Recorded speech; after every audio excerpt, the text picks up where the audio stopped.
Halo teman-teman, para sahabat petani kelapa sawit. Jumpa lagi kita di video kita yang kali ini kita akan membahas tentang tanaman kelapa sawit yang menggunakan dua jenis bibit. Nah, jadi nanti akan saya jelaskan sedetailnya. Jadi khusus petani pemula ini perlu dipahami sebelum melakukan penanaman kelapa sawit. Nah, jadi sebelum menanam kelapa sawit itu dipikirkan dulu matang-matang seperti apa cara-caranya, dan dipikirkan juga seperti apa efeknya nantinya setelah 5 sampai 8 tahun sampai 25 tahun ya. Sedangkan kali ini saya menunjukin sesuatu yang sudah kita alami selama ini. Sedangkan ini tahun tanam 2014 sampai hari ini tahun 2022, berarti sudah menginjak hampir 8 tahun. Nah, jadi apa saja masalahnya ya yang betul-betul bikin kita ya sedikit menyesal ya ketika sudah mencapai usia 8 tahun sampai hari ini. Ya karena ini tadi kita sudah mengecek di bagian dalam sana ya, sudah kita cek tadi. Karena biasanya di bulan 11 itu sering terjadi ngetrek. Ya, memang di sini memang selalu seperti itu ya, seperti yang saya lihat. Nanti teman-teman bisa melihat. Di saat ngetrek ini kita bisa tahu bahwa tanaman itu betul-betul nampak yang mana yang bagus, yang mana yang tidak bagus. Nah, sedangkan di sini tadi menggunakan dua jenis bibit. Yang sebelahnya kita menggunakan bibit abal-abalan, sedangkan yang sebelah sini kita menggunakan bibit unggul. Nah, jadi nanti kita lihat perbedaannya maksudnya. Seperti apa perbedaannya bibit unggul dengan bibit abal-abalan. Nah, di sini kita akan tunjukin fakta yang sebenar-benarnya yang ada di lapangan. Karena kita merasakan betapa menyedihkan ya ketika sudah musimnya ngetrek, ternyata buah itu sangat tidak memuaskan. Nah, yang pertama sebelum melakukan penanaman kelapa sawit, yang perlu kita pikirkan masalah jarak tanam. Yang pertama ya, nah ini betul-betul untuk para sahabat petani pemula ya, jangan sampai menanam dengan jarak yang terlalu rapat. Yang kedua tadi bibit. Nah, bibit itu betul-betul walaupun sedikit, kalaupun kita misalnya masih pemula belum mampu ya, usahakan menanam bibit unggul ya, bibit unggul walaupun sedikit. Nah, karena di sini sudah ada contoh ya, karena dulu sebelum kita berpengalaman ya, kita memang waktu itu tidak percaya apa yang sudah dikatakan para senior ya, yang sudah berhasil, yang sudah memiliki tanaman yang sudah replanting ya, sehingga mereka udah menanam yang baru, berarti mereka itu pengalamannya sudah betul-betul matang ya, sehingga mereka mengasih gambaran kepada kita ya. Namun waktu itu karena tidak ada modal tadi, kita memaksa menggunakan bibit unggul dan menggunakan jarak tanam yang terlalu rapat ya, karena kita pikir lahannya kecil itu ya, supaya lebih banyak isi tanamnya ya, sebetulnya tidak direkomendasikan dengan rumus yang seperti ini. Jadi yang ini jarak tanam yang kita gunakan waktu itu, mohon maaf ya sebentar, jarak tanam 8 kali 7,5. bayangkan itu, ada yang 7,5 kali 7,5. Nah, teman-teman bisa melihat seperti apa contoh-contoh daunnya ya. Ternyata daunnya bersalam-salam ya. Sedangkan bibitnya abal-abalan. Namanya bibit abal-abalan itu pasti pelepahnya luar biasa panjang ya. Itu tidak rata seperti bibit unggul. Sedangkan yang sebelah ini kita menggunakan bibit sopin ya, tapi jarak tanamnya 8 kali 7,5 tadi. Bahkan ada yang 7,5 kali 7,5. Nanti akan saya tunjukin kepada teman-teman supaya lebih jelas ya. Karena ini hari saya betul-betul berkata jujur apa adanya, supaya teman-teman khususnya teman-teman pemula tidak menyesal di kemudian harinya ya. Setelah 4 tahun 8 tahun sudah mulai ya. Ini sudah 8 tahun nih, udah berasa benar nih betapa ngeluhnya kita melihat tanaman ini yang kita tanam dengan jarak yang rapat tadi. Dari usia 4 tahun saja sudah kewalahan kita.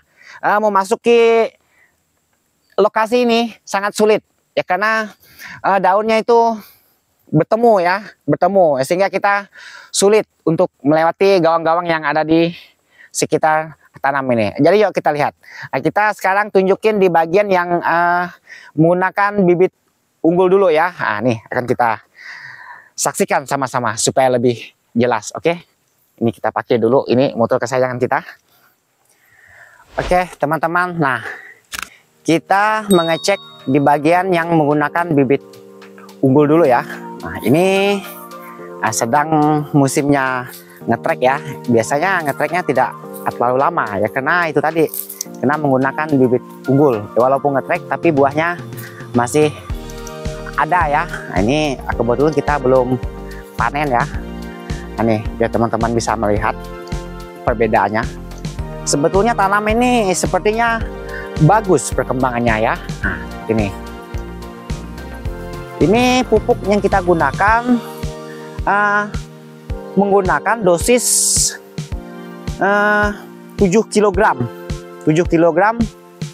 per tahunnya ya. Sebetulnya kurang ya, kita cuma menggunakan pupuk NPK ya. Waktu kemarin sebelum harga sawitnya turun, kita masih mampu kita menggunakannya sekali aplikasi 3 kilo.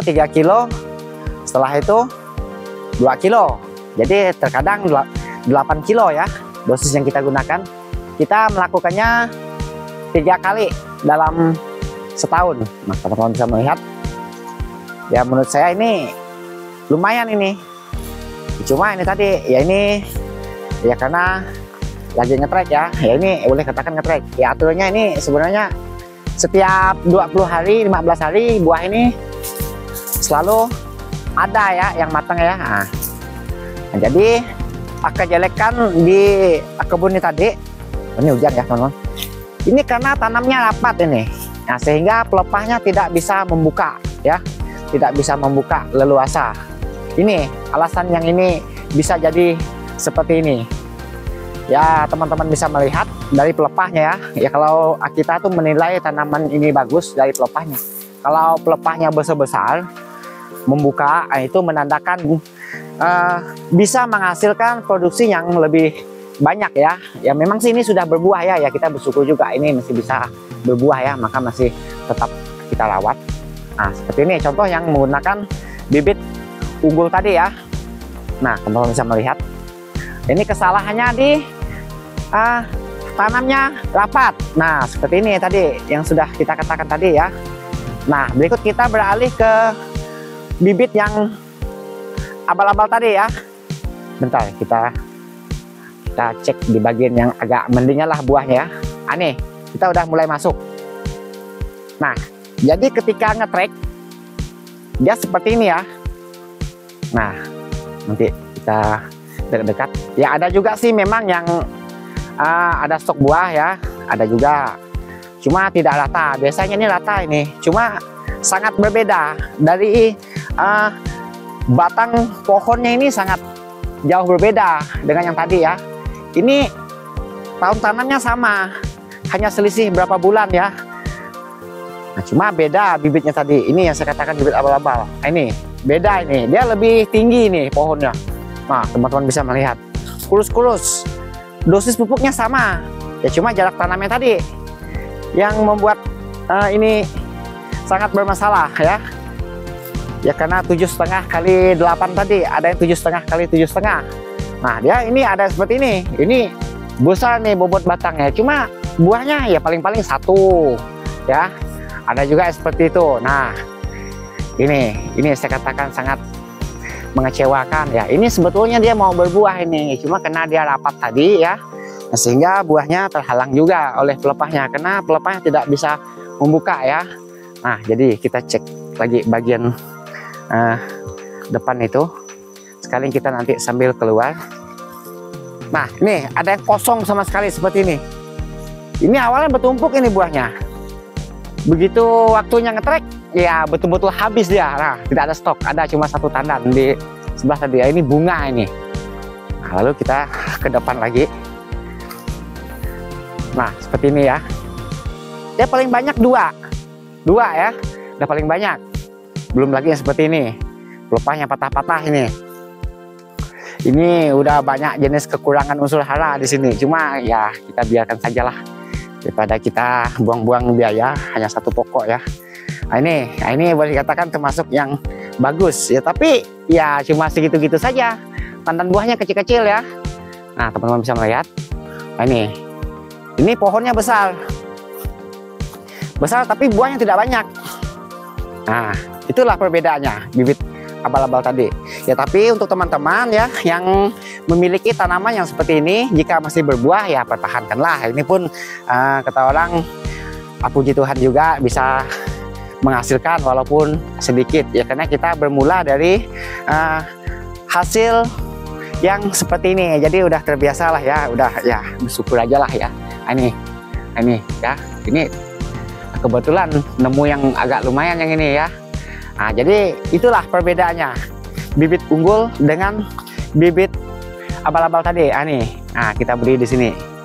Sebelah kiri bibit abal-abal, sebelah kanan bibit unggul. Nah, jadi semoga teman-teman tidak sembarang menanam ya. Yang saya katakan tadi, yang terpenting jarak tanam ya, jarak tanam. Nah, yang kedua bibit.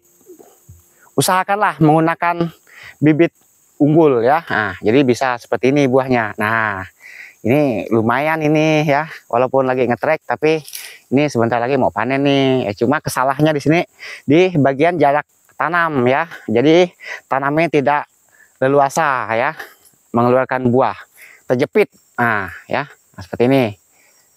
Ya, jadi semoga video ini bisa bermanfaat untuk teman-teman, dan jika berkenan di-share ke teman-teman yang lainnya sebelum teman-teman kecewa ya, sebelum menanam, supaya tidak menanam dengan jarak yang rapat ya, karena di sini kita berbagi tentang sesuatu yang jangan sampai kita sebagai petani itu menyesal di kemudian hari ya, seperti yang saya alami. Nah, seperti ini. Nah, ini namanya lagi ngetrek tadi, ini baru mulai ini harus berapa bulan nih baru masak ini ya. Nah, buah stoknya tidak ada ya. Nah, seperti inilah contoh-contohnya tanaman yang kurang direkomendasikan ya kalau untuk menurut petani masa kini. Oke, videonya sampai di sini dulu yang bisa saya sampaikan. Harapan saya semoga para petani tetap semangat ya, tetap semangat dan sukses untuk kita semuanya.